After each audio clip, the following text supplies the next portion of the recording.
أعوذ بالله من الشيطان الرجيم. بسم الله الرحمن الرحيم. السلام علیکم ورحمۃ اللہ وبرکاتہ۔ سورہ صافات آیت نمبر 75 سے 98۔ ان الحمد للہ والصلاة والسلام علی رسول اللہ اما بعد۔ اعوذ باللہ السمیع العلیم من الشیطان الرجیم من ہمزہ ونفخہ ونفثہ۔ وَلَقَدْ نَادَانَا نُوحٌ فَلَنِعْمَ الْمُجِيبُونَ وَنَجَّيْنَاهُ وَأَهْلَهُ مِنَ الْكَرْبِ الْعَظِيمِ وَجَعَلْنَا ذُرِّيَّتَهُ هُمُ الْبَاقِينَ وَتَرَكْنَا عَلَيْهِ فِي الْآخِرِينَ سَلَامٌ عَلَى نُوحٍ فِي الْعَالَمِينَ إِنَّا كَذَلِكَ نَجْزِي الْمُحْسِنِينَ إِنَّهُ مِنْ عِبَادِنَا الْمُؤْمِنِينَ ثُمَّ أَغْرَقْنَا الْآخَرِينَ وَإِنَّ مِنْ شِيعَتِهِ لَإِبْرَاهِيمَ إِذْ جَاءَ رَبَّهُ بِقَلْبٍ سَلِيمٍ إِذْ قَالَ لِأَبِيهِ وَقَوْمِهِ مَاذَا تَعْبُدُونَ أَئِفْكًا آلِهَةً دُونَ اللَّهِ تُرِيدُونَ فَمَا ظَنُّكُمْ بِرَبِّ الْعَالَمِينَ فَنَظَرَ نَظْرَةً فِي النُّجُومِ فَقَالَ إِنِّي سَقِيمٌ فَتَوَلَّوْا عَنْهُ مُدْبِرِينَ فَرَاغَ إِلَىٰ آلِهَتِهِمْ فَقَالَ أَلَا تَأْكُلُونَ مَا لَكُمْ لَا تَنطِقُونَ فَرَاغَ عَلَيْهِمْ ضَرْبًا بِالْيَمِينِ فَأَقْبَلُوا إِلَيْهِ يَزِفُّونَ قَالَ أَتَعْبُدُونَ مَا تَنْحِتُونَ قَالَ أَتَعْبُدُونَ مَا تَنْحِتُونَ وَاللَّهُ خَلَقَكُمْ وَمَا تَعْمَلُونَ قَالُوا ابْنُوا لَهُ بُنْيَانًا فَأَلْقُوهُ فِي الْجَحِيمِ فَأَرَادُوا بِهِ كَيْدًا فَجَعَلْنَاهُمُ الْأَسْفَلِينَ۔ گزشتہ آیات میں اللہ رب العزت نے گزشتہ اقوام میں سے جٹلانے والوں کو تباہ و برباد کرنے اور ان پہ اپنی گرفت فرمانے کا تذکرہ فرمایا تھا۔ اب آیات زیر تفسیر سے اللہ رب العزت نے ایک نیا سلسلہ شروع کیا ہے اپنے خالص کیے ہوئے یعنی مخلص بندوں کا ذکر خیر فرمانے سے۔ حضرت نوح علیہ السلام کا ذکر خیر اور ان کی دعوتی زندگی، حضرت ابراہیم علیہ السلام کی قوم کے ساتھ کشمکش، اور اسی طرح آگے مزید بھی کچھ انبیاء کرام کے تذکرے انشاءاللہ ہم پڑھیں گے، اور ان تمام انبیاء کرام اور ان پر ایمان لانے والوں کا ذکر خیر اور ان کے اچھے انجام کو بیان کرنے سے مقصود ایک تو اہل ایمان کو اور نبی پاک صلی اللہ علیہ وسلم کو حوصلہ دینا اور آپ کو تسلی دینا مقصود ہے، اور اس کے ساتھ ساتھ ان نبیوں کی قوموں کے تباہ و برباد ہونے کا بھی ساتھ ساتھ تھوڑا تھوڑا ذکر آئے گا، اور اس سے مقصود انبیاء کرام کی دعوت حق کو جٹلانے والوں کو وارن کرنا، تنبیہ کرنا اور انہیں عبرت کا سبق دینا مقصود ہے۔ تو سب سے پہلے اللہ رب العزت نے آیات زیر تفسیر میں جن دو پیغمبروں کا تذکرہ کیا ہے اور ان کی قوموں کا ذکر کیا ہے وہ ہیں حضرت نوح علیہ السلام۔ یاد رہے کہ حضرت نوح علیہ السلام کا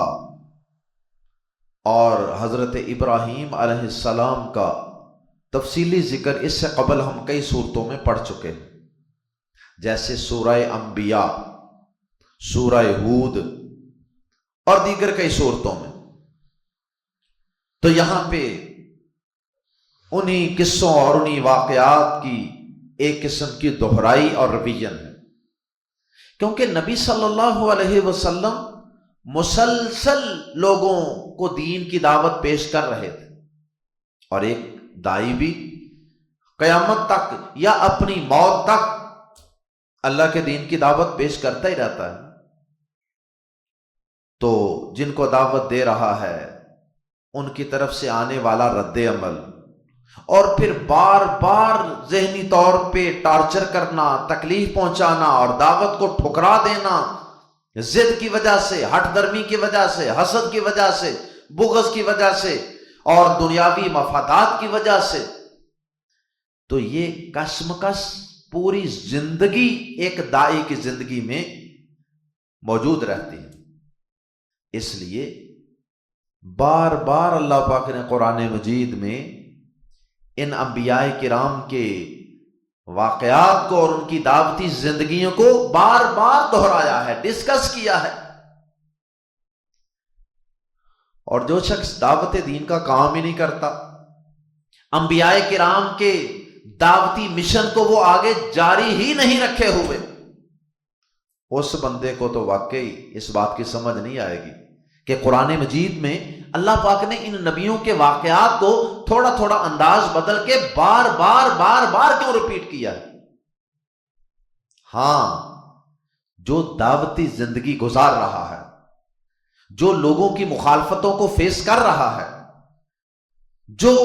وقت کے ساتھ ساتھ لوگوں کے بدلتے ہوئے انداز اور مخالفتیں ان کو برداشت کر رہا ہے، اور بار بار اس کا دل ٹوٹتا ہے، حوصلے پست ہوتے ہیں، اسے تو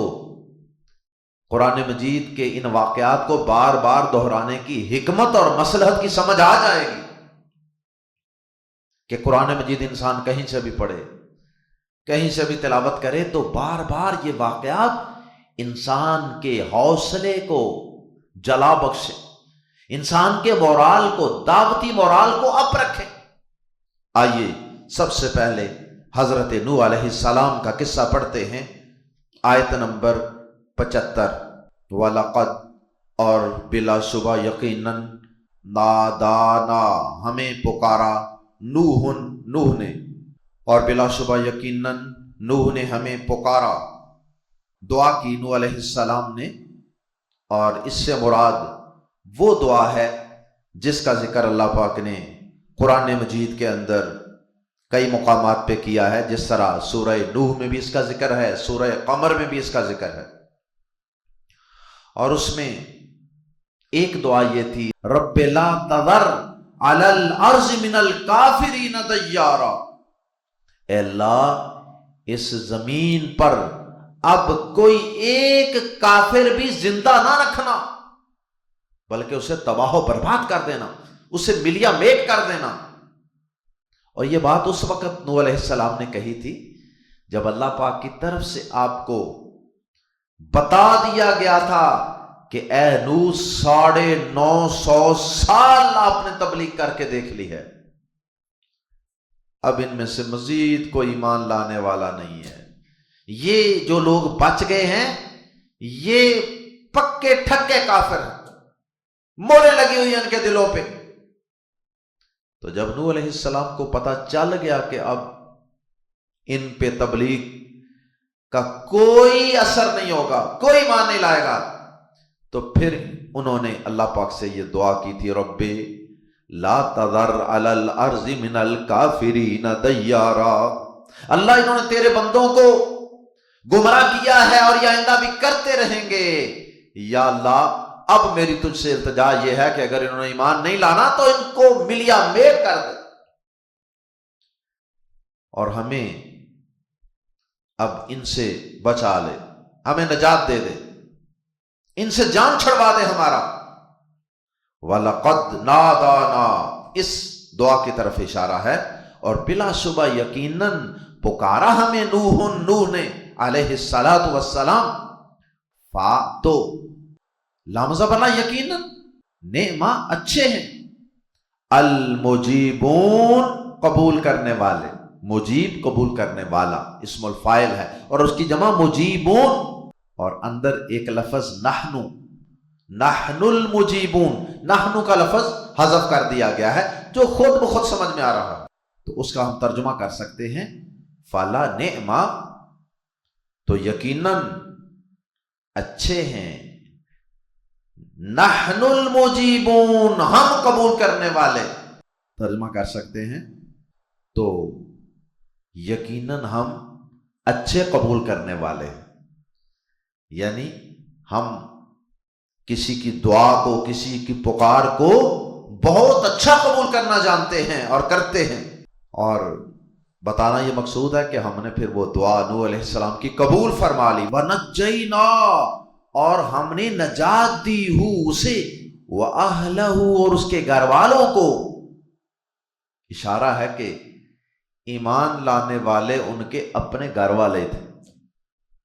وَنَجَّيْنَاهُ، اور ہم نے نجات دی اسے، وَأَهْلَهُ، اور اس کے گھر والوں کو، مِنَ الْكَرْبِ الْعَظِيمِ، بہت بڑی مصیبت سے۔ یہ بہت بڑی مصیبت کیا تھی؟ وہ جو قوم کی طرف سے مسلسل ذہنی طور پہ اذیتیں دی جاتی تھیں، ذہنی اذیتیں دی جاتی تھیں، توحید کا، انبیاء کا، آخرت کا مذاق اڑایا جاتا تھا، وہ ایک بڑی ذہنی طور پہ تکلیف تھی۔ ایک تو وہ بھی مراد ہو سکتی ہے، ان کی چون چراں سے پھر بالآخر اللہ پاک نے جان چھڑا دی، اور دوسرا اس سے مراد وہ طوفان عظیم ہے جو اللہ پاک نے اس قوم پہ بھیجا، اور اس کے بعد اس قوم کو اللہ پاک نے تباہ و برباد کیا، تو اس عذاب کو اور اس طوفان کو بھی یہاں الکرب العظیم کہا گیا ہے، تو دونوں چیزوں سے اللہ نے بچا دی، دونوں چیزیں ہی الکرب العظیم تھی۔ فرمایا کہ اور ہم نے اسے اور اس کے گھر والوں کو بہت بڑی مصیبت سے نجات دی، قوم کی باتوں سے بھی، پریشانیوں سے بھی، اور طوفان سے بھی۔ وجعلنا، اور ہم نے، وہ آگے تفصیل دیگر مقامات پہ موجود ہے کہ کشتی بنوائی اللہ پاک نے، اور پھر ہر چیز کا جوڑا جوڑا سوار کروایا۔ وجعلنا، اور ہم نے بنا دیا، ذریتہ، اس کی اولاد کو، ہم الباقین، وہی باقی رہنے والے ہیں۔ مراد یہ ہے ہم کی وجہ سے اس میں ہی کا معنی پیدا ہو جائے گا، اور ہم نے بنا دیا اس کی اولاد کو ہی باقی رہنے والے، اس میں بھی واضح اشارہ ہے کہ ایمان لانے والے اور پھر کشتی میں سوار ہو کر محفوظ مقام پہ منتقل ہونے والے، یہ صرف نوح علیہ السلام کی اولاد میں سے ہی لوگ تھے، آپ کی اولاد کے علاوہ باقی سب لوگ تباہ و برباد ہو گئے۔ اللہ اکبر۔ اور اسی بات کی طرف اشارہ ہے سورہ بنی اسرائیل کی آیت نمبر 3 میں، وہاں اللہ پاک نے فرمایا ذریۃ من حملنا مع نوح، اے ان لوگوں کی اولاد جنہیں ہم نے نوح کے ساتھ سوار کیا، تو وہ نوح علیہ السلام کی اولاد ہی تھی۔ وَتَرَكْنَا، اور ہم نے باقی رکھا، علیہ، اس پر یا اس کے لیے، فی الآخرین، پیچھے آنے والوں میں، اور ہم نے پیچھے آنے والوں میں یعنی قیامت تک بعد میں آنے والوں میں اس کے لیے باقی رکھا۔ کیا چیز باقی رکھی؟ کون سی چیز مینٹین رکھی، کنٹینیو رکھی؟ ان سب کا بعد میں آنے والوں کا یہ کہنا سلام علی نوح فی العالمین، کہ نوح پر سلام ہو تمام جہانوں میں، یعنی ہر دور میں ان پر سلام ہو، سلامتی کی دعا، سلامتی کی دعا۔ تو نوح علیہ السلام کی اس وقت اس زمین پہ جتنے لوگ ہیں ان کا سلسلہ نسب نوح علیہ السلام تک جاتا ہے۔ آدم علیہ السلام کی اولاد میں سے صرف نوح علیہ السلام اور ان کی اولاد یہ بچی تھی زندہ، اور آگے زمین پہ جتنی اب آبادی ہے یہ سب نوح علیہ السلام ہی کی اولاد ہیں۔ تو ان سب کو اللہ پاک نے بچا لیا اور نوح علیہ السلام کی دعا بھی قبول فرما لی، اور کافروں کو نیست و نابود کر دیا، اور پھر اللہ پاک نے حضرت نوح علیہ السلام کے لیے سلامتی کی دعا کو اور ان کے ذکر خیر کو قیامت تک کے لیے جاری و ساری فرما دیا۔ لیکن ہمیں ایک بات کی سمجھ نہیں آئی کہ ہمارے بہت سے مسلمان بھائی جو ہیں نا، وہ اپنی فیکٹریوں کے اوپر، بڑی بڑی ملوں کے اوپر بڑا بڑا لکھواتے ہیں قرآن مجید کی اس آیت کو، سلام علی نوح فی العالمین۔ میں نے کئی جگہوں پہ لکھا دیکھنا تو مجھے اس کی کچھ سمجھ نہیں آتی تھی کہ یہ لوگ کیوں لکھتے ہیں، کیا یہ لوگوں کو یہ آیت پیاری لگتی ہے اس وجہ سے لکھتے ہیں، یا کیا ریزن ہے؟ تو پھر مجھے کسی نے بتایا کہ ایک یہاں ہمارے ملک میں ایک وظیفوں والی سرکار ہے جو لوگوں کو وظیفے بڑے بنا بنا کے دیتا ہے، اس چیز کا وظیفہ، اس مشکل کا وظیفہ، اس پریشانی کا حل۔ تو کچھ وظیفے وہ قرآن مجید سے بھی بتا دیتا ہے، فلاں آیت کو اتنی بار پڑھو اور اس طرح پڑھو اور اس ٹائم پڑھو اور اتنی بار پڑھو، اور کچھ باتیں، کچھ وظیفے وہ اپنی طرف سے بھی گاڑ دیتا ہے۔ تو اس نے کہیں لوگوں کو اس کی کوئی فضیلت بتائی ہوئی ہے کہ یہ اس کو لکھ دو تو یہ ہو جائے گا مکان کی اور دکان کی اور کارخانے کی خیر و برکت کے لیے۔ تو بہرحال مجھے بڑا دکھ بھی ہوا کہ یہ قوم صرف وظیفوں اور اس طرح کے ٹوٹکوں کی حد تک محدود رہ گئی، قرآن مجید کو پڑھنا گوارا نہیں کرنا کہ یہ آیت قرآن مجید میں کس سینس میں نازل ہوئی ہے، اس سے آگے پیچھے کیا ہے، نوح علیہ السلام کی دعوتی زندگی کیا تھی، اللہ پاک نے نوح علیہ السلام کو یہ مقام اور یہ اعزاز اور یہ نعمت کیوں عطا فرمائی تھی۔ ہمیں بھی نوح علیہ السلام کے مشن کو، اللہ کی توحید کو، اللہ کے دین کو سمجھنا ہے، پڑھنا ہے، عمل کرنا ہے اور آگے پھیلانا ہے۔ وہ سارا کچھ تو چھوڑ دیا اور اندر سے ایک آیت نکال لی اور اس کو بہت بڑا سا اپنی فیکٹری، دکان، کارخانے، مکان پہ لکھوا دیا، اور اللہ کی بات پہ اتنا یقین نہیں جتنا کہ اس وظیفے بنانے والے مولوی اور بابے پر یقین ہے۔ اللہ اکبر، اللہ کی قسم، پیارے نبی صلی اللہ علیہ وسلم کی بتائی ہوئی دعائیں اور وظیفے اتنے شاندار اور جاندار ہیں، قرآن مجید کے اندر انبیاء کرام کی دعائیں اور وظیفے اتنے زبردست اور مجرب اور مؤثر ہیں، لیکن کوئی پڑھنے کو تیار ہی نہیں، کوئی ان دعاؤں کو یاد کرنے کو تیار ہی نہیں، قرآنی دعاؤں کو، مسنون دعاؤں کو یاد کرنے پڑھنے کو تیار ہی کوئی نہیں، اور ان سب قیمتی چیزوں کو چھوڑ کر جاتے ہیں ان باپوں کے پاس، ان پیروں فقیروں کے پاس، ان ٹوٹکوں والوں کے پاس، ان وظیفے بنانے والوں کے پاس جاتے ہیں، افسوس ہے ایسے مسلمان کی سوچ پر۔ اللہ کی قسم قرآن و حدیث میں، اللہ کی قسم کھا کے کہتا ہوں، قرآن مجید سامنے ہے کہ دنیا جہان کی، دنیا اور آخرت میں پیش آنے والی کوئی مصیبت، کوئی پریشانی، کوئی بے چینی، کوئی مشکل ایسی ہے ہی نہیں کہ جس کو دور کرنے کے لیے قرآن مجید میں اللہ احکم الحاکمین نے دعا نہ بتائی ہو، یا پیارے نبی صلی اللہ علیہ وسلم نے اس کے لیے کوئی وظیفہ، کوئی دعا نہ سکھائی۔ پھر ہم کیوں ادھر ادھر دھکے کھاتے ہیں؟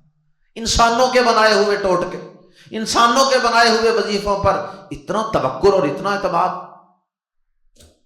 اور قرآن و حدیث کے وظیفوں پر اتنی بے یقینی۔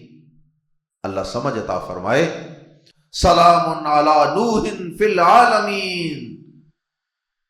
اور آگے فرمایا انا کذالک، بے شک ہم ایسے ہی، یعنی اسی طرح، نجزی، ہم جزا دیتے ہیں،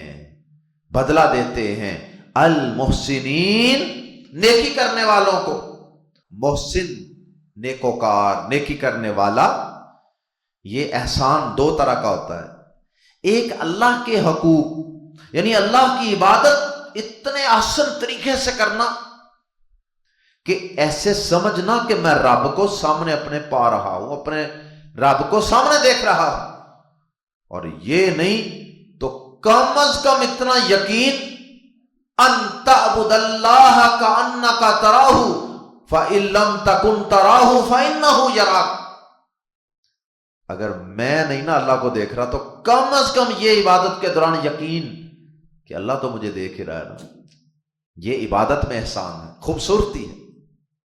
عبادت کی خوبصورتی اس سے ہوتی ہے، اس یقین سے۔ اور اسی طرح اللہ کے بندوں کے اندر بھی احسان ہوتا ہے، حقوق العباد میں بھی احسان ہوتا ہے کہ ہر ایک کے حقوق انتہائی احسن طریقے سے ادا کیے جائیں، کمال کر دیا جائے۔ تو نوح علیہ السلام اور ان کے ایمان والے ساتھی اور بعد میں آنے والے محسنین جو اللہ اور بندوں دونوں کے ساتھ احسان والا معاملہ کرتے ہیں، ان کے متعلق فرمایا انا کذالک نجزی المحسنین، بے شک ہم اسی طرح نیکی کرنے والوں کو جزا دیا کرتے ہیں، جس طرح نوح علیہ السلام کو اور ان کے ساتھیوں کو دی تھی۔ کیا جزا دی؟ پہلے نمبر پہ اللہ پاک نے نوح علیہ السلام کی دعا کو شرف قبولیت سے نوازا، دوسرے نمبر پہ ان کو بڑی مصیبت سے نجات دے دی،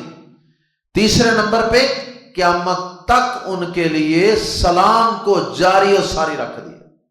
اس میں نبی صلی اللہ علیہ وسلم اور آپ کے ایمان والے ساتھیوں کے لیے بہت بڑی خوشخبری ہے کہ آپ کو بھی ایسے بہترین بدلہ ملے گا۔ انا کذالک نجزی المحسنین، انہو، یقیناً وہ، من عبادنا، ہمارے بندوں میں سے تھا، المؤمنین، مومن، یقیناً وہ ہمارے نوح علیہ السلام، وہ ہمارے مومن بندوں میں سے تھا۔ ایمان بندوں کے مراتب میں سے سب سے بلند مرتبے والی چیز، اس لیے اس کا بطور خاص ذکر کر دیا کہ وہ ہمارے مومن بندوں میں سے تھا۔ ثم پھر اغرقنا، ہم نے غرق کر دیا، الآخرین، دوسروں کو، پھر ہم نے دوسروں کو غرق کر دیا، یعنی جو باقی لوگ بچے، ایمان والوں کو بچا لیا، محسنین کو بچا لیا، موحدین کو بچا لیا، اور پھر باقی سب کو غرق کر دیا۔ یہ تھا تذکرہ حضرت نوح علیہ السلام کا۔ اس کے بعد تذکرہ شروع ہو رہا ہے حضرت ابراہیم علیہ السلام۔ فرمایا وَإِنَّا، اور بے شک، من شیعتہ، شیعتن کہتے ہیں ساتھ دینے والا گروہ، ایسے لوگ جو کسی کا ساتھ دیتے ہیں، ایک دوسرے کا ساتھ دینے والے سارے، ان کو ایک گروہ کہتے ہیں، شیعتن اس پر بولتے ہیں۔ تو فرمایا وَإِنَّا مِن شِیعَتِهِ، اور بے شک اس کے گروہ میں سے، یعنی شیعتی ہی جو ہے نا، یہ ہو یا ہی، اس سے مراد نوح علیہ السلام، اور بے شک اس کے گروہ میں سے تھا لفظ اللہ یقیناً ابراہیم بھی علیہ السلام، اور بے شک اس کے یعنی نوح علیہ السلام کے گروہ میں سے یقیناً ابراہیم علیہ السلام بھی تھے۔ ان کے گروہ میں سے کیسے کہہ دیا؟ کیونکہ ابراہیم علیہ السلام بھی انہی کا ساتھ دینے والے، انہی کے مشن کو سپورٹ کرنے والے تھے، انہی کا لایا ہوا جو دین تھا، اس کی بنیادی تعلیمات، توحید، آخرت، سچائی، حقوق العباد، حقوق اللہ، یہ ساری چیزیں انہی کا پرچار کرنے والے تھے ابراہیم علیہ السلام۔ جیسا کہ اللہ پاک نے سورۃ المومنون میں اپنے تمام نبیوں کو ایک ہی ملت، ایک ہی امت اور ایک ہی گروہ قرار دیا ہے۔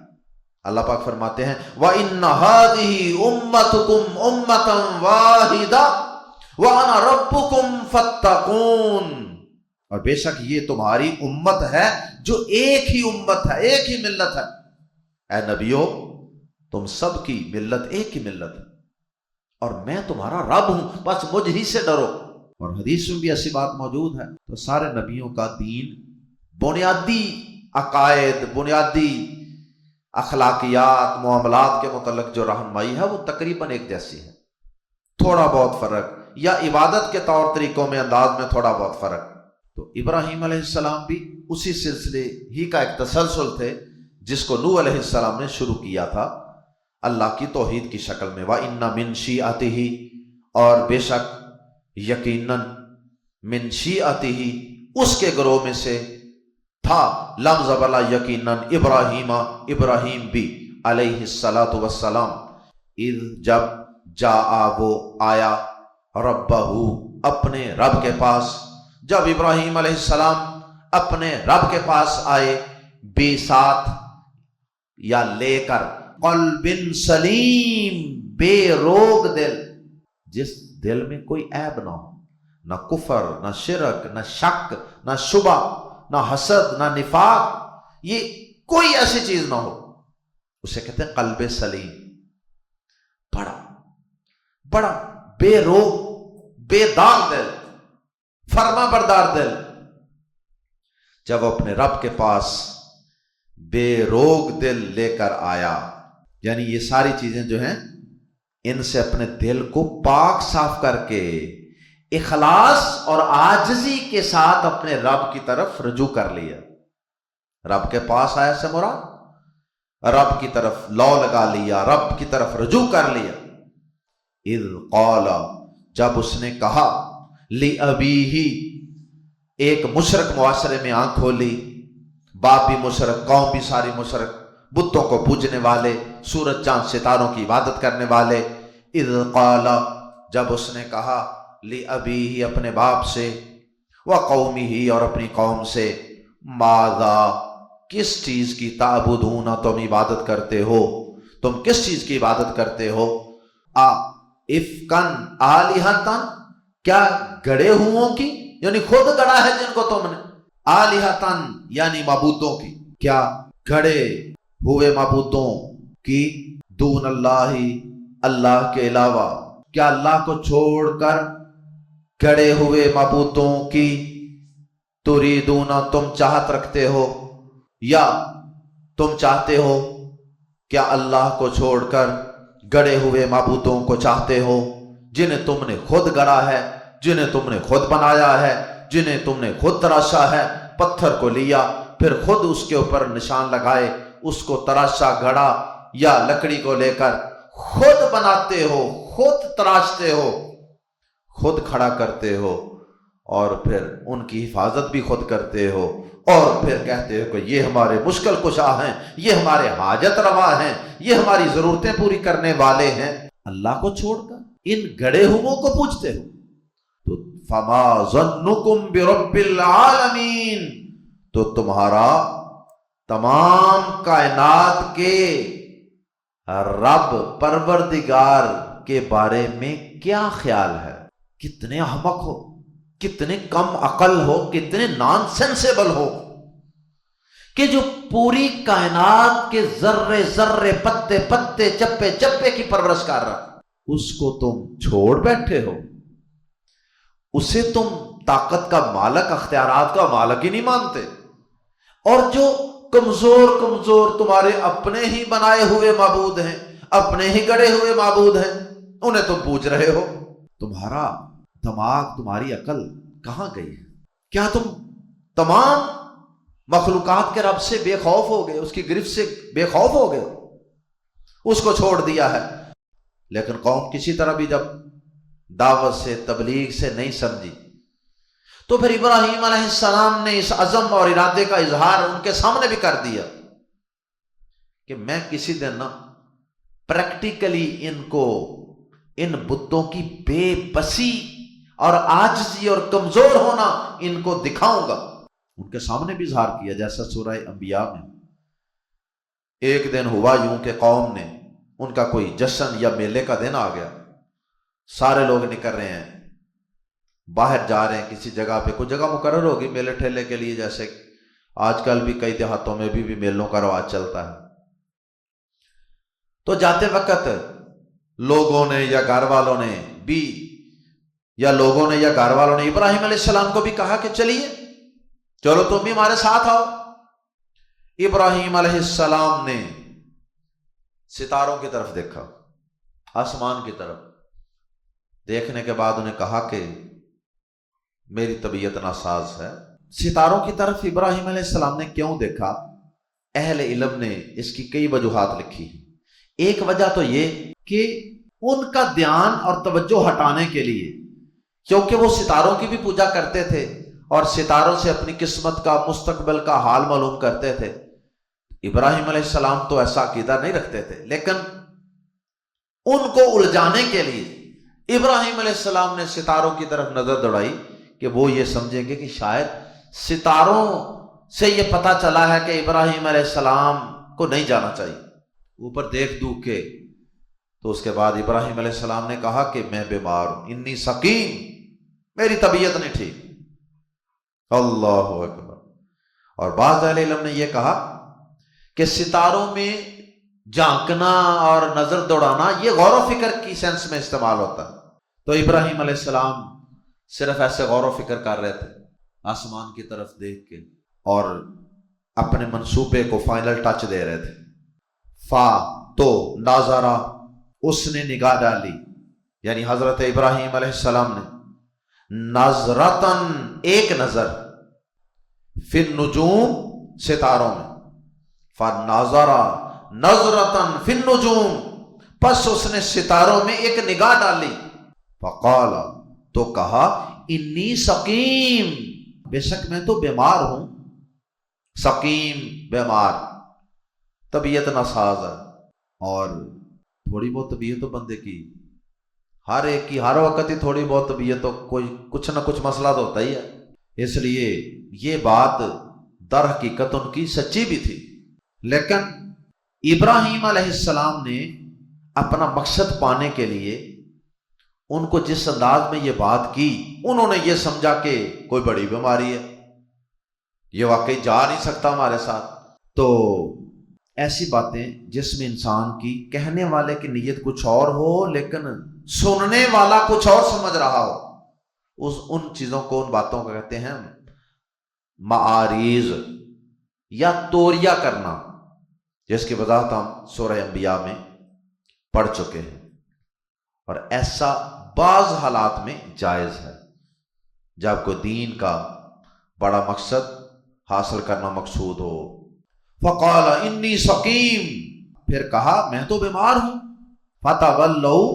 تو وہ مڑ گئے، واپس چلے گئے، عنہ، اس سے، مدبرین، پیٹھ پھیر کر، دبر سے مدبرین، پیٹھ پھیر کر۔ فراغا، تو وہ گیا، اس کا معنی ہوتا ہے چپکے سے جانا، الی، طرف، آلہتہم، ان کے معبودوں کی، تو وہ ان کے معبودوں کی طرف گیا، یعنی ابراہیم علیہ السلام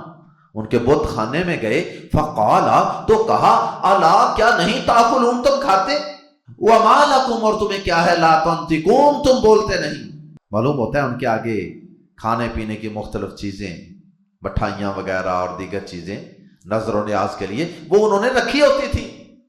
ایسی مت ماری ہو جاتی ہے مشرک کی کہ جو معبود ہیں ان کے کھانے پینے کے لیے چیزیں آگے رکھی ہوتی تھی۔ ابراہیم علیہ السلام نے ان کی بے وقتی کو مزید واضح کرنے کے لیے اور اپنے اطمینان قلب کے لیے، پتہ تو پہلے ہی تھا کہ یہ کھاتے بھی نہیں بولتے بھی نہیں، ایک دفعہ جیسے کہتے ہیں نا حجت پوری کرنا، اور اطمینان قلب کے لیے کہا او کھاتے نہیں، کھاؤ تمہارے آگے چیزیں پڑی ہیں، کھا کیوں نہیں رہے؟ اور پھر اس کے بعد کہا بولتے نہیں، بولو۔ فراغا علیہم، راغا کے بعد جب الہ کا حرف جا رہا ہے جیسا کہ پچھلی آیت میں آیا تو اس کا معنی کہ کسی چیز کی طرف جانا، اور جب اس کے بعد علیہم آئے، الہ آئے، تو پھر اس کا معنی ہے کہ کسی پر پل پڑنا، کسی پر ٹوٹ پڑنا۔ فراغ علیہم، تو وہ ان پر ٹوٹ پڑا، ان پر پل پڑا، حملہ ور ہو گیا ابراہیم علیہ السلام،